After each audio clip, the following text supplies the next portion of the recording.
about to leave, already packing. Come with me, I'm not really asking. We'll get away to a place where we don't know.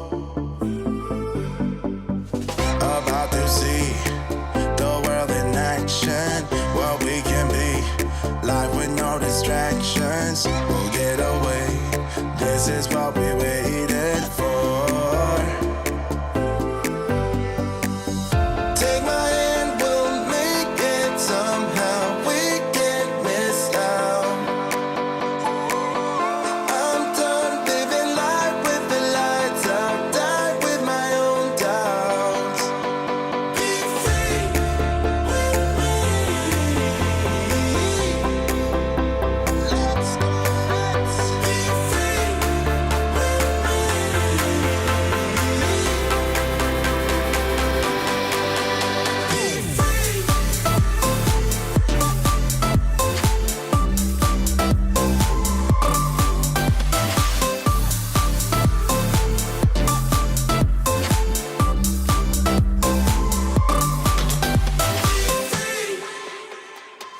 Not looking back, eyes on the freeway, Bonnie and Clyde, a classic cliche. We're on the run, this is what we waited for. Take my hand, we'll make it somehow. We can't miss out. I'm done living life with the lights out. Die with my own doubts.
Hello there, and welcome to our debate this evening.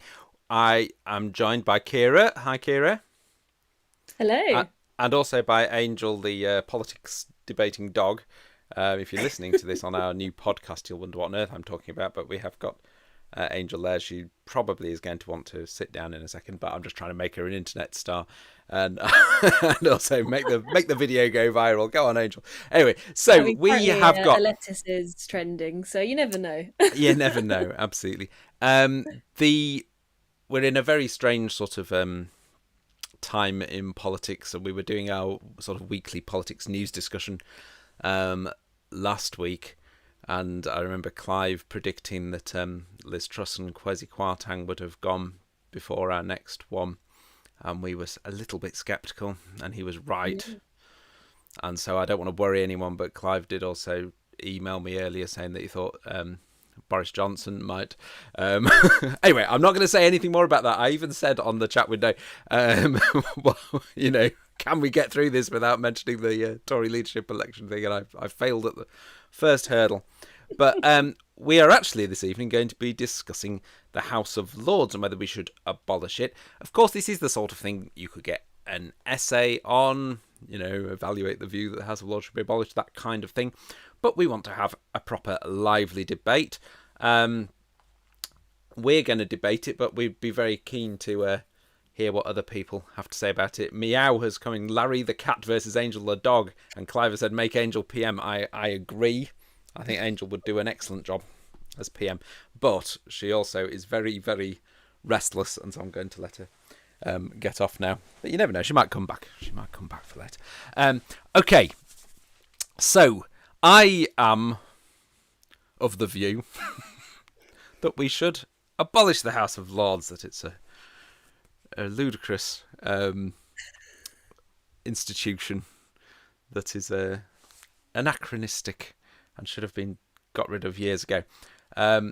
Ciara, I believe, thinks we should keep it. I'm pro. Let's keep it. Why not? Why not? If it ain't Tried broke. and tested. Okay, we're going to sort of help manage the discussion a little bit by having a couple of things come on the screen for those of you who are watching. Democratic legitimacy is a sort of theme we're going to start with to begin with. And I guess, I'm in control of the themes, and this one helps me out a little bit, I think, on this first point. Ciara, surely you would have to agree with me that the House of Lords has no democratic legitimacy. The members of the House of Lords come from a wide variety of random sort of reasons for getting there. So most of them are just appointed, so it's just the result of patronage, and potentially sort of corruption and things, if like people who donate to parties and things get rewarded with a peerage. You have still got some hereditary ones in there, even after the reforms that we have had, and then Church of England bishops and sort of people left over from the old system, house life peers from years ago. None of these people are elected. We're meant to be living in a democracy.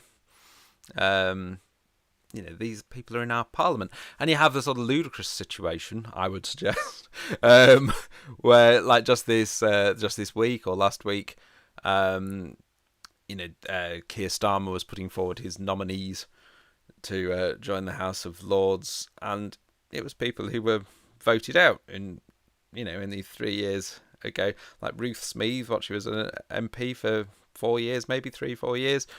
But now she's a member of Parliament for the rest of her life, just because of an appointment, even though people in her constituency voted for someone else. This can't be right, surely. I mean, very good points. I would say technically 92 of the hereditary of the peers are elected, the hereditary peers. Elected by whom, Ciara?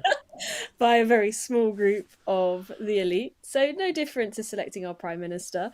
Sorry, I mentioned it again.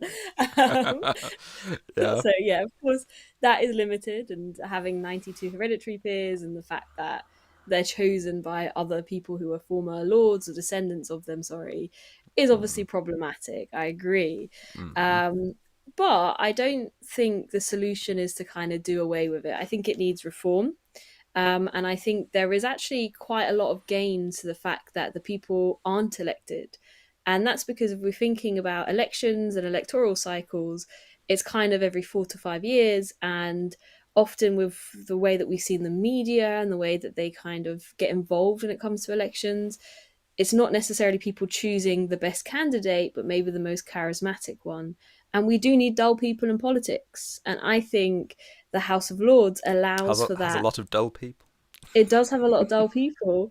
And that kind of does allow for kind of a wider group of people to be involved and counter that tyranny of the majority.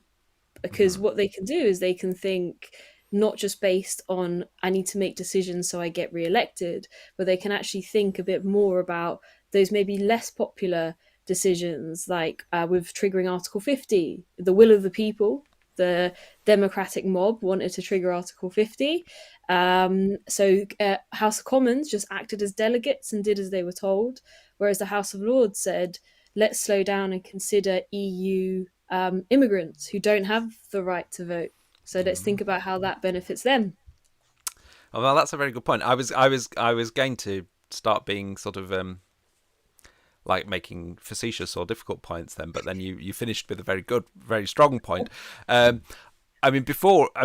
course, the House of Commons did not have to act in that way. I mean, if we take sort of Burkean ideas of representative democracy, that they shouldn't act like delegates necessarily. They should do what they think is right, and then take that to the country again in the next election. But you're right, that is what they did.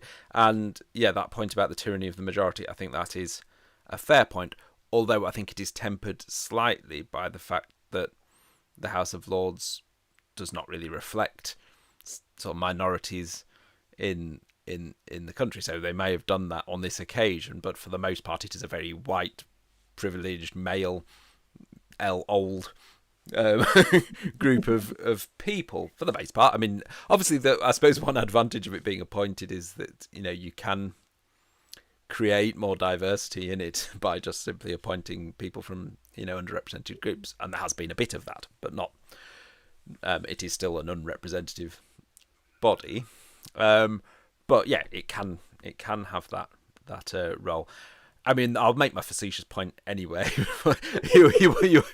I mean, you often hear people who defend the House of Lords and risk getting cancelled also who say that it's a good thing that we have an unelected head of state as well, say that, oh, well, it's better than if they were elected. If we elected these people, then it's all short-termist and it's about charismatics, it's a popularity contest and stuff.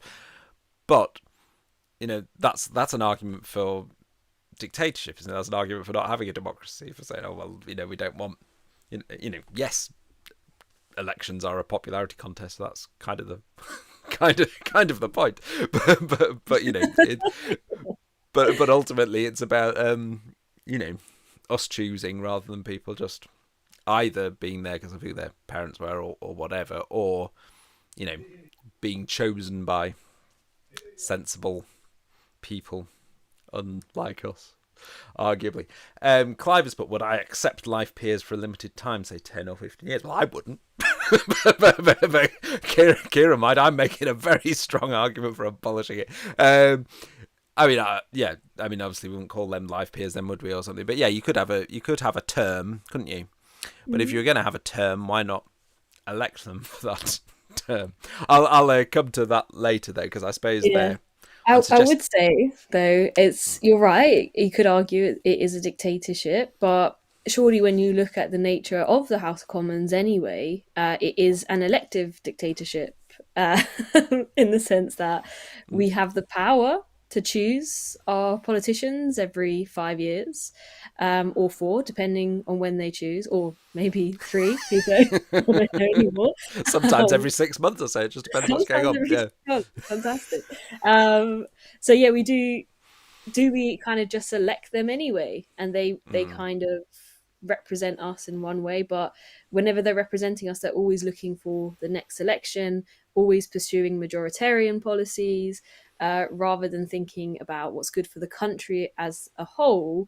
Are they starting to think, as one Conservative MP said yesterday, just starting to think for themselves and not what's best for the country? Yeah, I mean, I think I think it would be perfectly reasonable to say, from my perspective, certainly, that Parliament isn't democratic enough.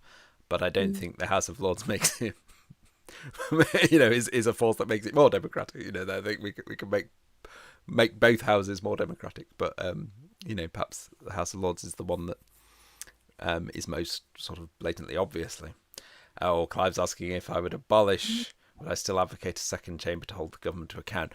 I wasn't sure whether I was going to. I think we'll talk about that later when we're going to have a thing about scrutiny and all that kind of thing, and but I mean, just briefly, I'll say I'm not necessarily making a unicameral argument here. I'm not, I think there is a case for a second chamber, but we'll come on to that in a moment. Meow has said, though the House of Lords are appointed or hereditary, the majority at most are senior in there and would know what's best. So would removing them mean removing advice for the House of Commons? It's evidence House of Lords was stayers for Brexit or remainers. Shall we talk about that, and then shall we actually move on to the next bit? Because I suppose both of these points relate to the next point that we're going to make. I mean, while we're doing that, I suppose shall we just ask people quickly, just based on the arguments so far, which way you're swaying? It's not necessarily have you been convinced more by by me or by Ciara, but just based on the arguments we've had so far, are you leaning towards, let's get rid of it, or it's a good thing to keep it? But we have got this sort of other point here, scrutiny and expertise, which I think is the point Meow was making there. That there are these people who've got expertise. I'll let Ciara kick this part of the discussion off, though, because I think it leans more towards the keeping it end of things. Yeah, so I think when it comes to things like legislation, it's obviously important to get it right and to try to consider all people in society. So if we're thinking about it passing through the House of Commons, it goes through that kind of one element of scrutiny debated by MPs, and then, of course, within the select committees. But the House of Lords offers a powerful second option for a different group of representatives. They might not be elected, but they are representatives in the sense, in theory, that they are, in theory, appointed because of their expertise in society. So, for example, Baroness Lawrence, her appointment there is because of her expertise in fighting for racial justice after the tragic murder of her son and the police kind of cover up. So she's quite an impactful person to have there, and she can come in and talk and give her kind of opinion on things like racial justice. So rather than it being these temporary MPs who have very little experience in the real world, some do, but most kind of are career politicians, you have people who have had their careers, who have that expertise, offering scrutiny and review of legislation. Okay. Do you think that's who the public want to have in Parliament? People with experience, and these, I assume you do. Yeah, So, I'd say so. Yeah. so therefore, wouldn't they elect them to Parliament? Were they given the chance to do so? I would say, in theory, if we had a country with a very good education system in the sense that time was dedicated to learning politics, then maybe The people would problem is that be. the public are thick. This is... I'm not, I'm not saying that.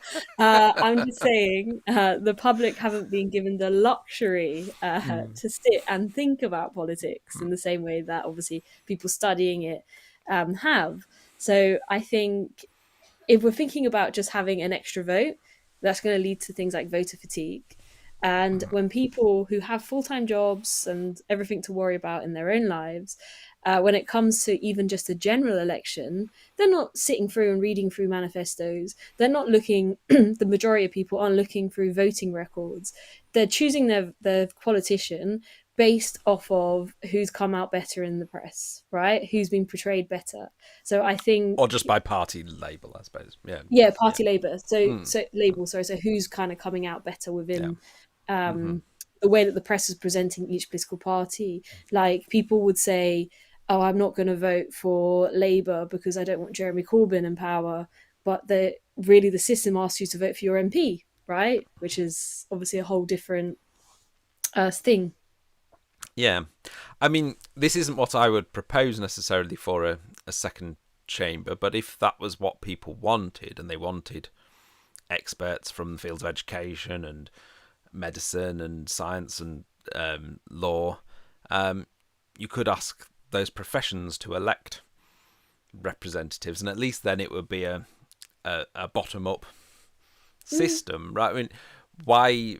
I mean, I know there's a sort of appointments committee that sort of deals with these things, but when Boris Johnson appoints sportsmen, for example, to the House of Lords, I don't think it's just coincidence that they're often quite conservative sportsmen from a bit, or when Labour does that, I mean, Clive's mentioned crossbenchers such as Robert Winston, and I think it's a good example of an expert in the House of Lords, crossbencher. But I think when he was appointed by a Labour government, he was something of a sort of new Labour supporter, even though he didn't go onto the Labour benches. So, and sometimes people are appointed just so they can become a minister or whatever, aren't they? I remember, was it? Yeah, and that's the thing. They can Digby be Jones. ministers, Digby Jones, I think it was, wasn't it? It was, and so it's a very top-down process, isn't it? I mean, are they the best? Are the lawyers that are in the Lords the best representatives of the legal profession? Are the teachers the people that we as teachers think represent us, or are they the establishment safe choices that will do what the establishment wants to happen? Yeah, I almost think you're agreeing with unelected second chamber. I'm not. I'm not. I'm just considering that there could be different ways of electing it. Yeah, It and doesn't I think have to be a direct election in the same way as the House of Commons. There could be various things you yeah, and could this do is with the it. issue. What tends to happen is people at the moment are paying for their peerages. There's, Um, Clive's mentioned Lord Cruddas there, hasn't yeah, he? Yeah, exactly. the Tory Tory Dane. donors Mm. getting titles, and that's obviously wrong, and it's not the point of the House of Lords. And who's kind of at the crux of this problem? MPs, those people that we elect. So really, they're so fantastic. We should make double the amount of them. No, I'm joking. Um, effectively, yeah, I think changing the appointment process so that it's more in line with how the judiciary operates, I think would be actually much more powerful in the sense that it's people from the profession choosing who the right person is, and there should be an amount of lawyers. There should be an amount of teachers, doctors, nurses, those key Bin men, professions. Hmm? cleaners, bin men, Yeah, cleaners. So yeah. I mean, but ultimately, where do if we're saying it should represent or reflect society generally, do we decide it's just the professions, or do we, how do we? Because it's already a very big, ungainly house, isn't it? I mean, there's 700 and nearly 800 people in there. It's not quite as big as it was when all the hereditary ones were in there.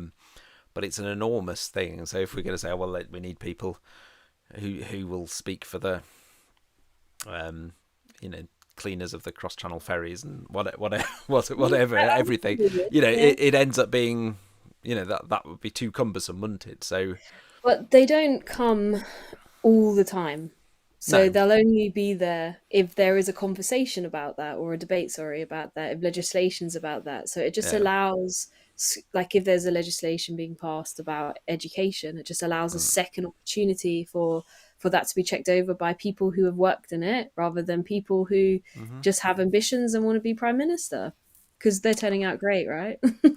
but I mean, there are other opportunities for, you know, interested parties, because really we're talking about interest groups here, aren't we, essentially, or Mm. sectional groups, essentially. I mean, why, we've got organised, we've got the Law Society, we've got the National Education Union, we've got these bodies that Mm. speak for these groups. They can put pressure on politicians, they can influence politicians already. There's already that ways in which they can scrutinise and make and have an impact. And in neither case do they have a sort of veto. Essentially, the Lords, may well do this marvellous job of scrutinising and debating and discussing, but ultimately the Commons, rightly, because they have the democratic legitimacy, going back to the previous debate, ultimately the Commons can override them. Mm.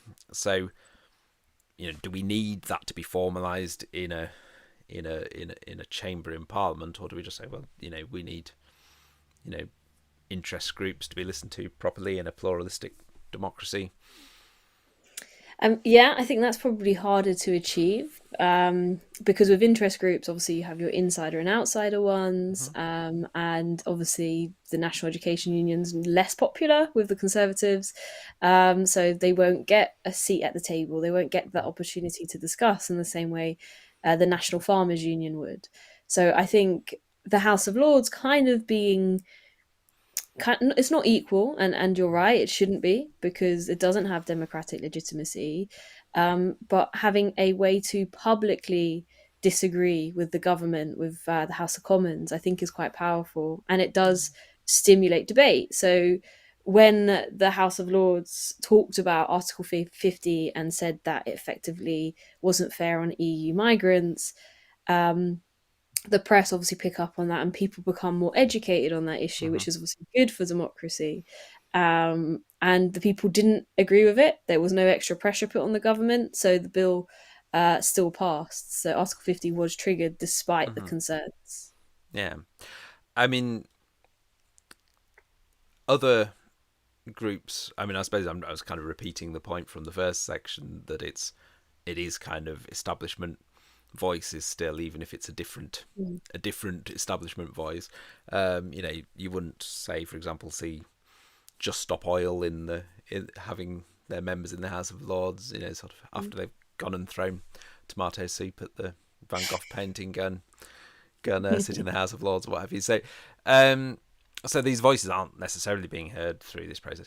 I mean, I suppose this is the time just to go back to Clive's point about the second chamber. I'm going to sort of say now that I'm not making a kind of unicameralist argument, because I totally agree that the Commons requires scrutiny, and it's too easy to pass legislation in the Commons. You've got your inbuilt majority for the government, and so I do think having a second revising chamber is a good thing, but I would replace the House of Lords with an elected second revising chamber, and we could debate what that would look like and how it would be elected, and whether it would be elected in a different way from the Commons. And I think there would be arguments for it being done in a slightly different way, because otherwise you might just have, I mean, sometimes if there was huge overwhelming support for a particular party and programme, you might have an inbuilt majority in both houses, but that would be the democratic fair outcome. But ideally you'd probably want there to be some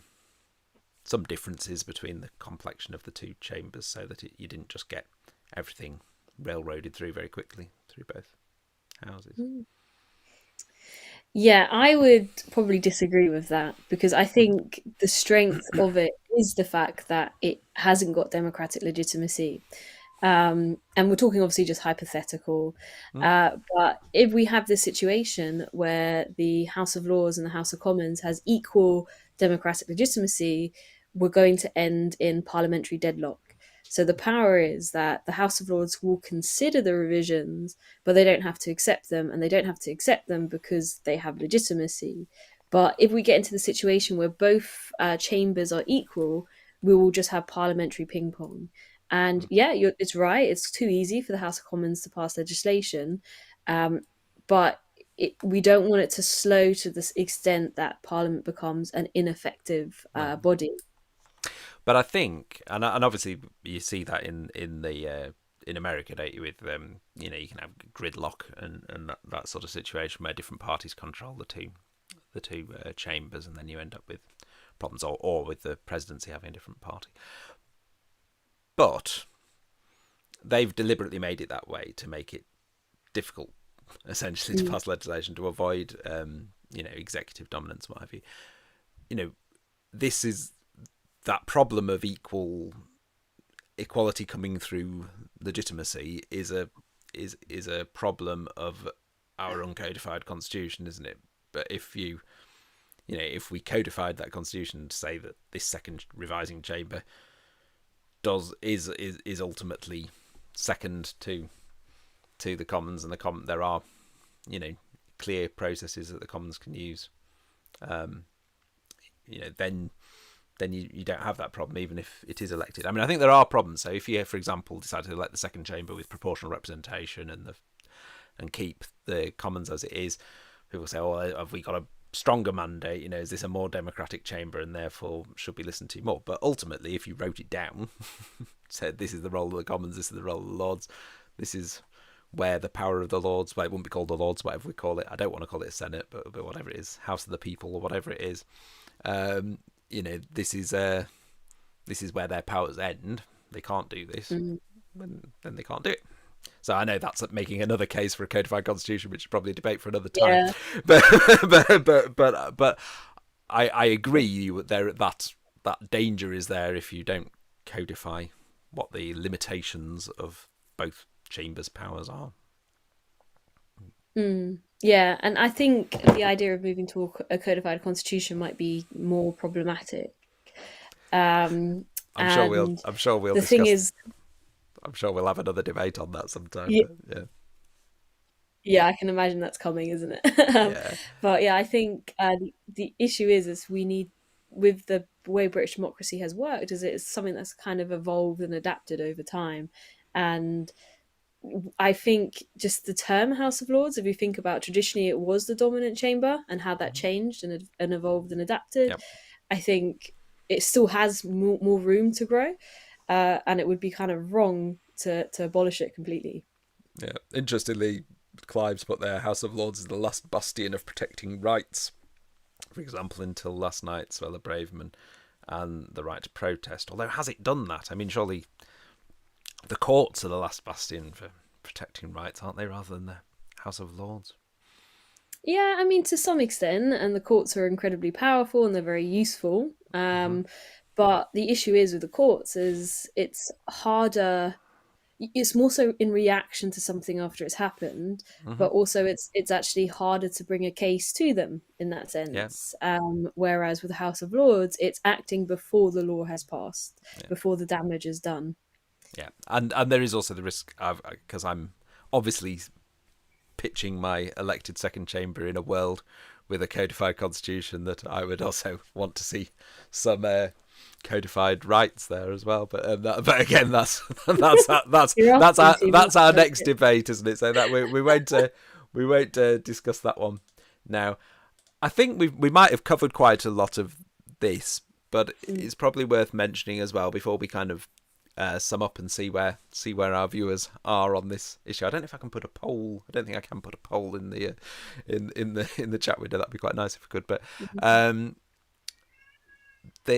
look, Clive said, look, the Lords diluted some of the crime and policing bills, so they did have that impact there.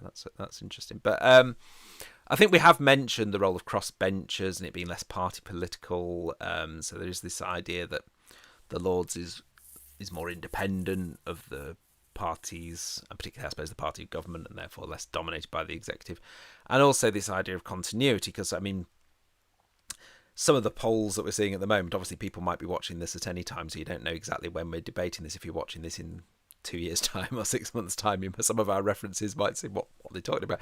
But just so you know, Liz Truss has resigned today, and there are some opinion polls over the last few days which have shown a potential for a massive change in Parliament, in the House of Commons. Might not happen. We could be 2 years or more off a general election. Things might not change anywhere near as dramatically as polls currently suggest. But if it were to, that's a huge change overnight, isn't it? Suddenly you've got not just a change of government, but suddenly a massive majority, and everything changes. And so there's potentially an argument for some continuity. The Lords would change more slowly than the Commons, but it shouldn't do, should it? Because that would be the reflection of the democratic will of the people. And so, why is continuity against public opinion a good thing? Well, I'd say, like, when we think about democracy, you do have that element, which is obviously the will of the people, but it's not the only thing. And obviously, people being able to have choice is very positive and very good. But the idea of the continuity is to be kind of these bastions of rights, to try to make sure that the government of the day doesn't kind of betray some of the kind of things that we've always had in society, like the right to a fair trial, for example. And it's powerful in that the fact that it's independent. So it's obviously independent of the pressures of just saying populist ideas to stay in power. So they can actually genuinely vote based on their expertise and what's good for the country. But also, like you mentioned, independent of their political party. So they can't be kind of forced into partisan politics. They can't be forced into trying to be delegates.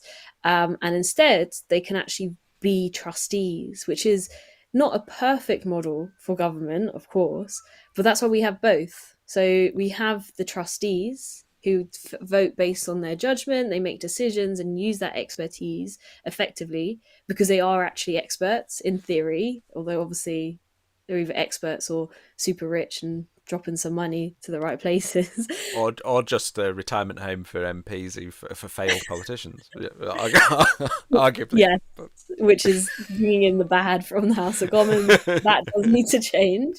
But at least in theory, it's different to the practice, but in theory, this independence can be better for our democracy. because they don't have the final say, which is crucial, but they can actually offer alternative ideas and expertise rather than catch-all policies. Yeah, you could potentially deal with some of that. For example, I'm not suggesting we copy wholesale the American system, but if you had something like electing a third of the second chamber at a time, whatever, then you'd get that continuity, or more of that continuity than you would if it was elected at the same time as the Commons entirely. Or you could have longer terms, or both. You could say people are in for 10 years once they're elected. I mean, I think that's potentially problematic, but as long as there was a way to remove people if you needed to. Yeah. Do you think we've headed towards a conclusion here? It's an interesting one. I mean, we normally in A-level politics, and particularly, I don't know, people do different exam boards and things, but I mean, certainly the advice from Edexcel is towards having a clear conclusion coming down on one side of the fence or the other. I do feel we've been sort of skirting along the area of the House of Lords requires significant reform, not necessarily abolition, which does sort of, is one of those halfway house we should be trying to avoid.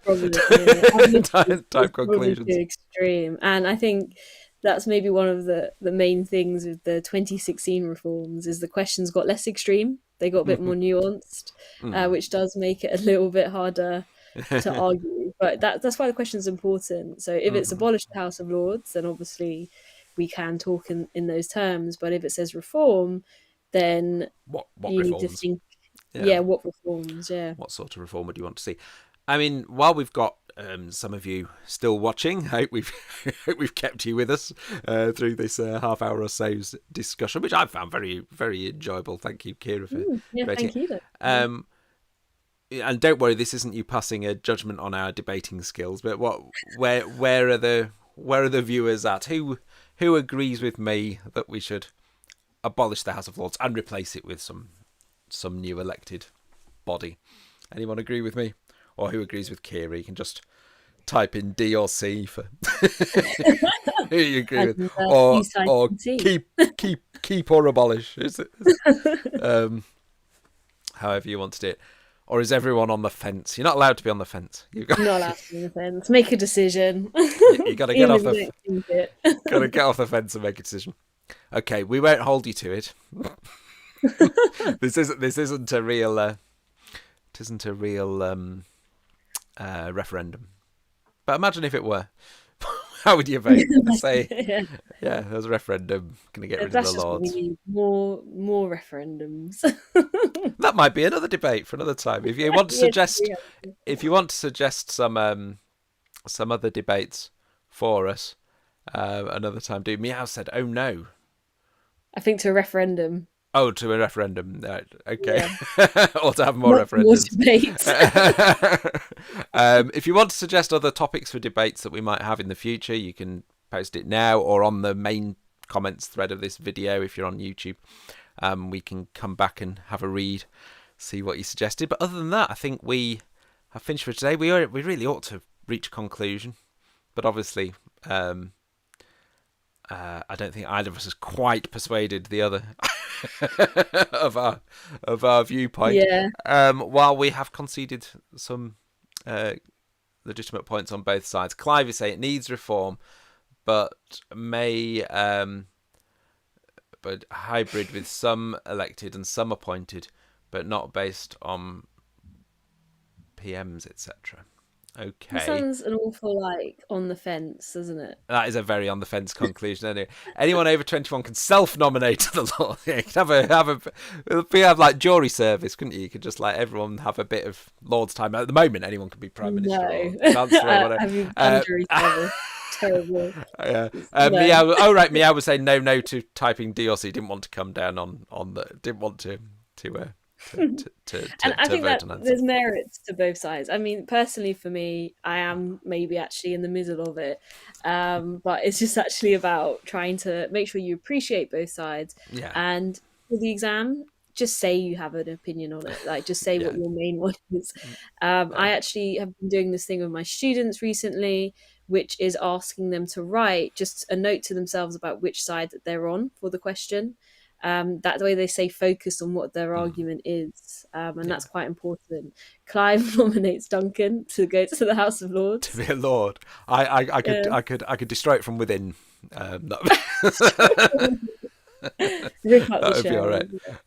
Or Yeah, Angel. or Angel could be a lord, a lady. Yeah, because she Oh, a could. lady, yeah. Yeah. Baroness Angel of Cross Hills. There we go. Okay, I think we're gonna finish there. Thank you very much for all your contributions. Nice to get some contributions from the viewers as well as our. So it wasn't just us. Arguing with each other. We're going to do this again. So I think next time we'll have a week off next week for half term, but I think next time we're doing another news, what's been going on in the news thing, and I imagine it'll be a slow couple of weeks. Don't you think? I can't see a lot. Can't see a lot happening over the next couple of weeks. Very very quiet time in politics, really. And then we will do another one of these debates. We'll have a look at what you've suggested. Other ones we might consider. Should 16-year-olds get the vote? Should we have a codified constitution? Should we change the voting system to a proportional representation system? But you might have some other suggestions that we could go for. Is the Prime Minister too powerful? That's our next one. That one's nicely topical, yeah. Okay. 5 years ago, I would have said yes. Now I'm just unsure about absolutely everything. That could be the debate. Who's the next Prime Minister? Who's the next Prime Minister? Well, there's a question. Shall we speculate now before we sign off? Who do you think is going to be? And then we can listen back to this in years to come and think how wrong we were. Who do you think is going to be the next Prime Minister? Ciara. Oh, okay. I'm on the fence. I think it could be Jeremy Hunt. Or Jeremy Hunt's already ruled himself out. So I'll has he? Okay. Yeah. Right, incidentally, if you're watching, do suggest type in your thoughts as well. I'd be interested to hear what anyone else thinks. This is a crazy one, but it doesn't seem unlikely. And I mean, I can't say my opinion, can I? No. But I think it might be Boris Johnson. I think he might be coming back from his holiday. Yeah, I mean, people saying he's taking soundings for leadership, but isn't he in the Caribbean? Is he like it's just on the phone or on a FaceTime taking soundings? I mean, you could be right. Working, but that, I mean, no, I don't have an opinion. No. That's fine. I'll go with Penny Mordaunt, but part of it will be whether the MPs can come up with someone that will avoid the members having a vote. If the members are offered Rishi Sunak versus Boris Johnson, I think Ciara could be right, but we will see what occurs. Okay, thanks everybody very much, everybody. Great to see you all. See you. Thank you. Cheerio. Bye.